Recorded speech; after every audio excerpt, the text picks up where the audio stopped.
aye tiri mwetefutefu kukola nga ndi wansi wa Katikkiro atenda eyeyendeza yenka atenda akola n'abantu ate nakyemalira tidaluma mu bigambo ekintwere ku mulimo ni Dr. Nsekere Muvawala kubanga obulamu bwange mbaire nga ntambula matiga aye kirungi security dona nadikobera kubanga mbaire nga ncha n'okutambula obwire kaire mukwako babaire bali kunko baninde ku wiki ndala mara yenga tienda bona nabasaza akachipubo babaire bali kuloza bya wiki ida na chasa tienda akola na Muvawala iwe byakukoze bisoboka nze byasanguza tienda era mbaire nga mpereza amawanga 5 nga executive director chana kwino okuba nti ndi kwidde okukulembera abantu emitwalo 33 banemerera olwo omuntu omulala nga ate nsoboire okukulembera abantu emiliyoni nyingi mwidukire nti nebisango sanga ebiri mu kooti tiko banti bisango biri nabaayo ayirwa kubanga byatebwayo y'abantu abali kwenda ofunamu n'okusigala nga bisoga ekayuga buyuge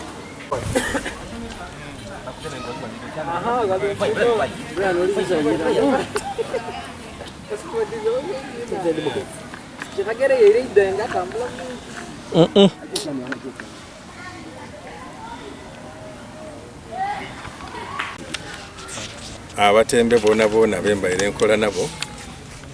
saza lyange eri Butembe ndi musandufu ino era olwaleero lwendi kwogera eri abatembe na Uganda okutwaliza awalala mu butongole nti okuvanga 5 olwabairo olwaido nga 7 lwenasazeewo nalekulira obuvunanyizibwa Baba Ntembe Boyampa obw'okulembera abantu be isaza eri Butembe nga nsooka nakusiima His Royal Highness yanonda yantamu obwesiga kulembera abantu be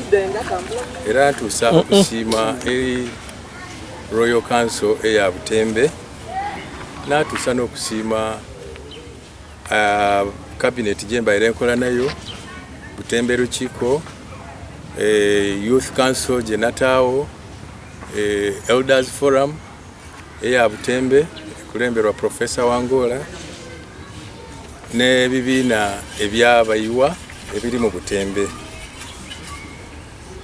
oluvannyuma mukiidi bulungi nti buli atuuka buli ayingira alina okufuluma nasazeewo mu butongole okufuluma isaza eri Butembe mu kiti kyange kyembaire mu ekyobwa Katikkiro wa Butembe nga bwe kibaire nga tisobola kwogera kubanga ebirayiro byenda kubanga 3/8 ebifuga obwantembe n'obwakyabazinga ne Uganda ngamba tirina kutoola byama byona ebiri mu bwakyabazinga n'obwantembe aye emyezi 20 gyensavinze obwantembe gimbairere emyezi mizibu ino era nga tienda abalimba nali ndi kwenda alekulira nga 18 Desemba 2019 oluvannyuma lw'okusavinga kw'emyezi 3 aye Baba yansaba n'abalangira ababusoga bansaba nti tabakuba bwami mu maiso nakubaswaza olw'okubanga Butembe idyengeefulibwa abalangira bangi era nabanga era nkali ku naikiriza okusavinga nga aye tiri mwetefutefu kukola nga ndi wansi wa Katikkiro atenda eyeyendeza yenka atenda akola n'abantu ate nakyemalira tidaluma mu bigambo ekintwere ku mulimo ni Dr. Nsekere Muvawala kubanga obulamu bwange mbaire nga ntambula matiga aye kirungi security dona nadikobera kubanga mbaire nga ncha n'okutambula obwire kaire mukwako Tembe chifudomu basaries edibita mu Bwantembe nga abaana abatyaime P7 omwaka guno nabali kujja ku benefitinga mu isaze eri Butembe tikomye kwekyo nsobweire era okufuna abantu abakolagana n'Obwantembe nga bakulakulanya abavubuka skilling youth okuva ku Amaze University okweyongerayo nga bazira milimo era ekyo mbaire nkikola in innovation village aye ng'ebyo bikaali awo ndi musanufu ino olw'okubanga ntuukiriza ebimu ku ddaada wange bye yankoba nti mwana wange weewalenga ekintu okunaga eitaka obukumpanya n'obutali bwa mazima bye ntuukiriza era ebinsobozesa okuba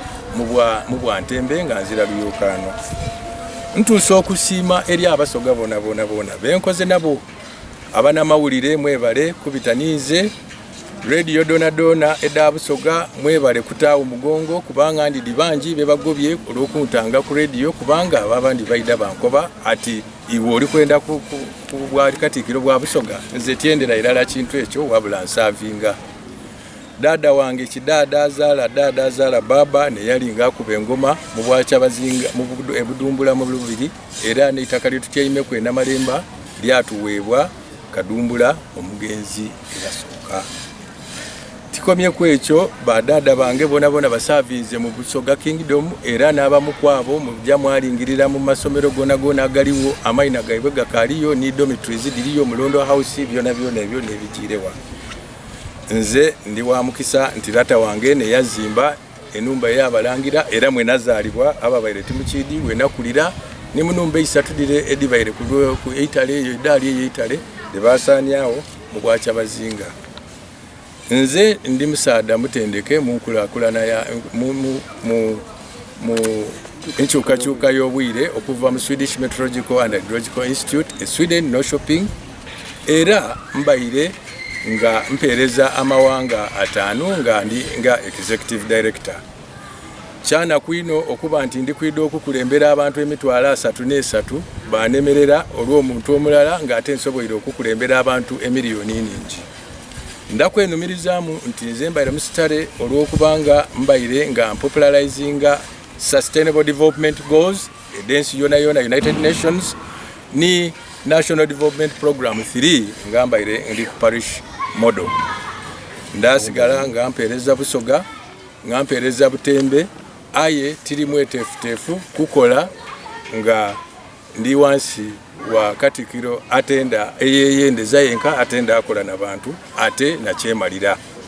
Tidaluma mu bigambo ekintwere ku mulimo ni Dr. Nsekere Muvawala kubanga obulamu bwange mbaire nga ntambula matiga aye kirungi security Donadona nadikobera kubanga mbaire nga nkyama okutambula obwire kaida mukako extremism and terrorism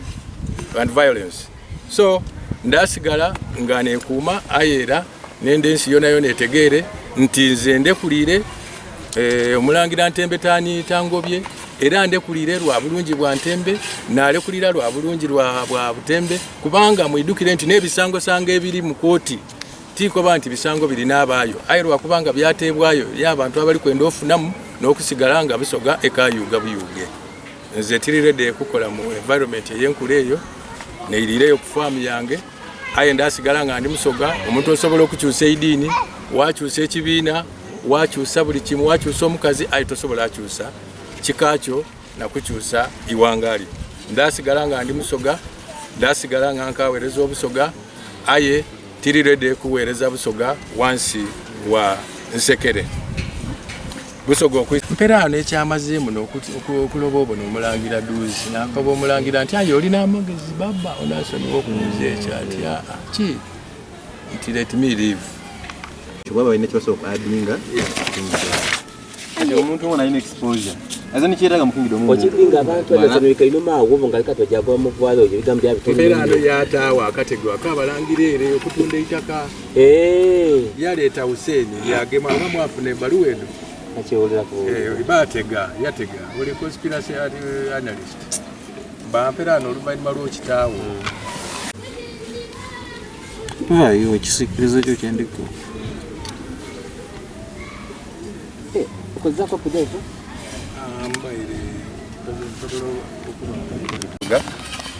Omuli integrity, accountability,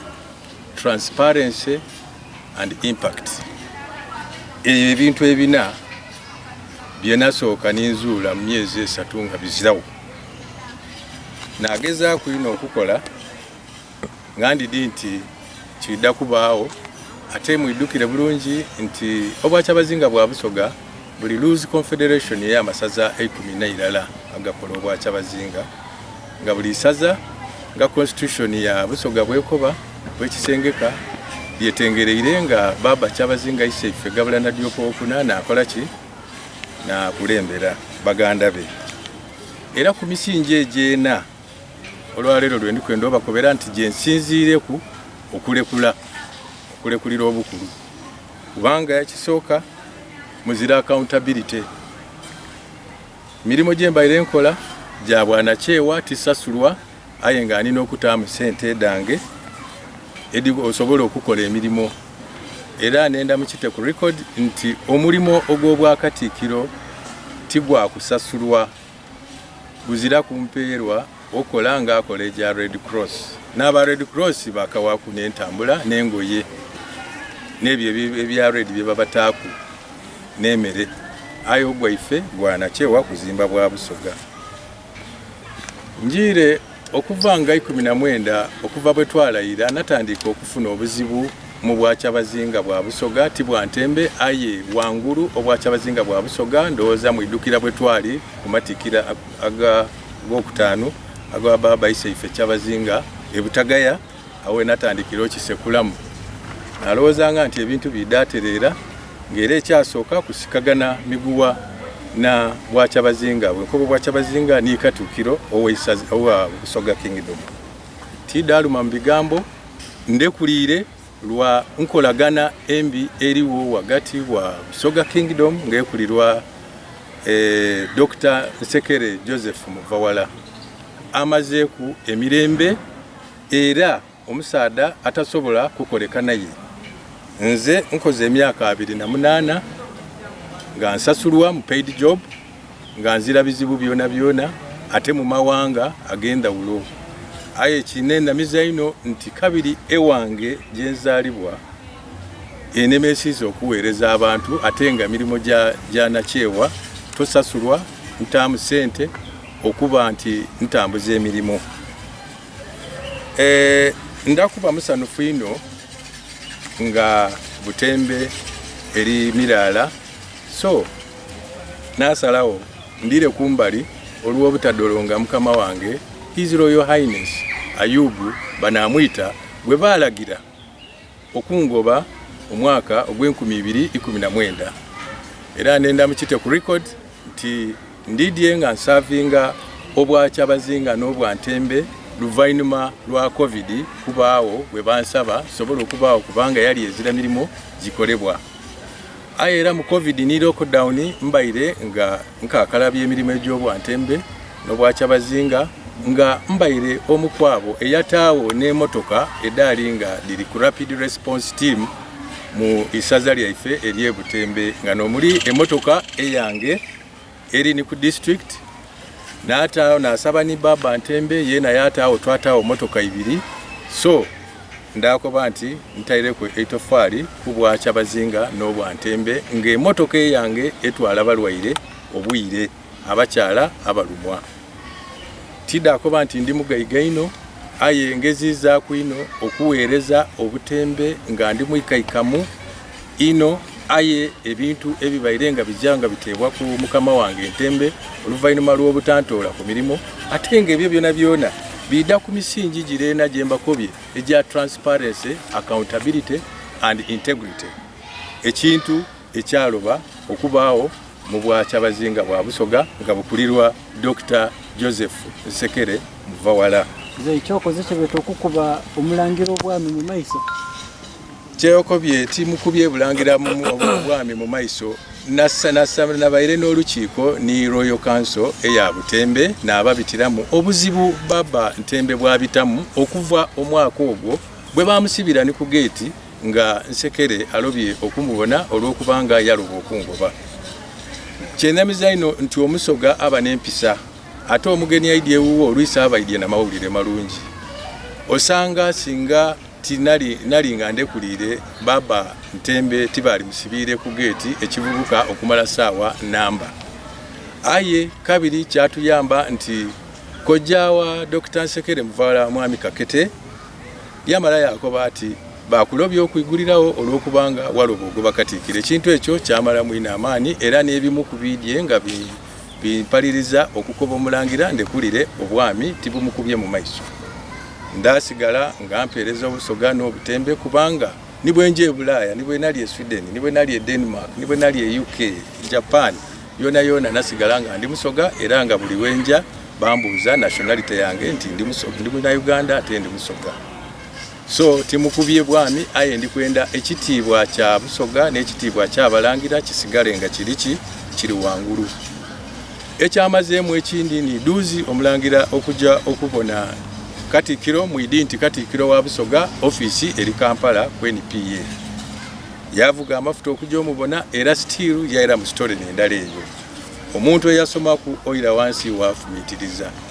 Juno omulimo tigwa kusasulwa nti ndisasulwa. Omulimo gwa kutaamu ndi kutaamu sente okuweereza.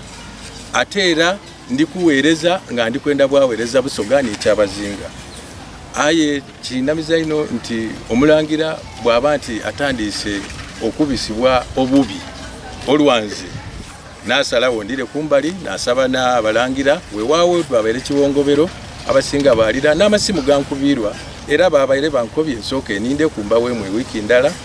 zeena n'ababita einuma n'okwasanguza olwaido nga n'ebbaluwa nkaali egiwandiika. Ebbaluwa yiino gye mpandiise ey'okulekulira ey'omulangira. Ebbaluwa neeno eri kujja ewa Baba Ntembe nsobole okumuyikirizisa abe n'ekitiibwa mu butembe n'ebusoga okutwaliza awalala. Nze timanirira ebintu byakukuyakuya kubanga mwidukira bulungi mu kidi kiri ku record nti dada wange mwangu yakoba ati Basoga nvuluga. Aye nze kabiri nakitoola mu kindi nti nze ndi nvuluga kubanga tienda nvuluga eyagaye kugitabula mu yange enamu ndi mulimi.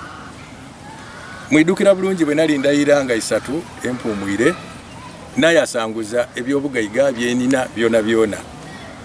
Omwali emotoka denina amataka genina nina amataka eka 12 eziradde yongeraku ebisigareyo byaba dada bange ni baba wange ebitali byange.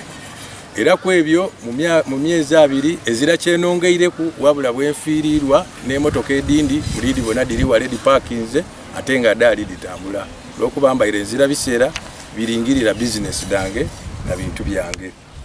Enimiro yange ebaire eyo mulembe ino mbaire nge biseera bingi mbita mu Bwantembe ndi mu magombolola kutaamu structures na bindi so nabula ebiseera byensobola okuwa family yange n'abaana bange n'enimiro dange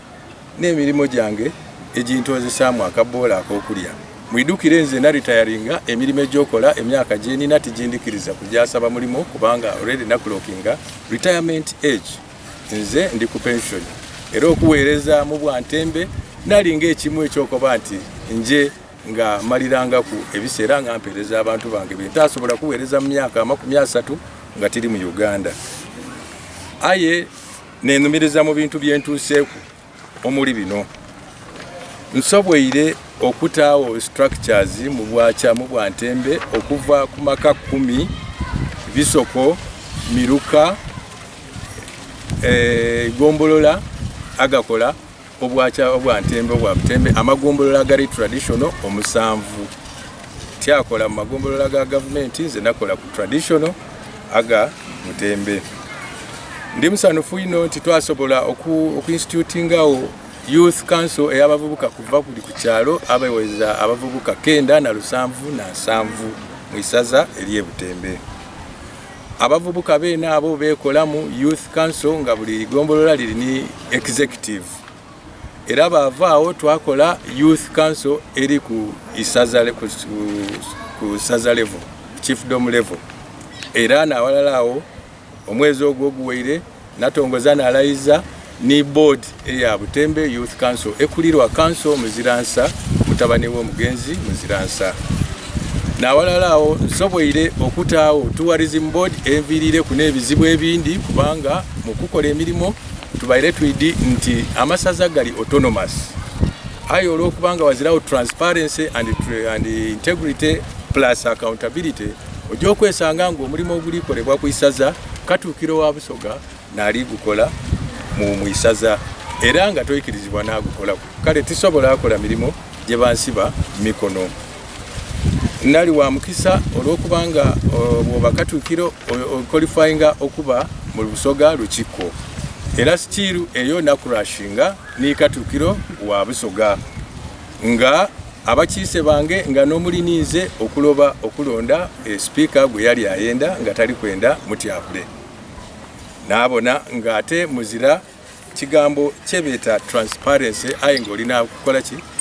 tiyakomaawo yandagira ngobe deputy speaker wange ngobe Muzeeyi Kiruube ngobe neyankoba okugoba abantu basatu olw'okubanga tibaikiriza kulonda gwayenda yankoba n'awalalawo mwidye nga muwulira nti ngobe ni Safina minister abaire minister ow'ebyobuwangwa olw'okubanga tali kuikirizaganya naye awamuniize ku bya Budagaali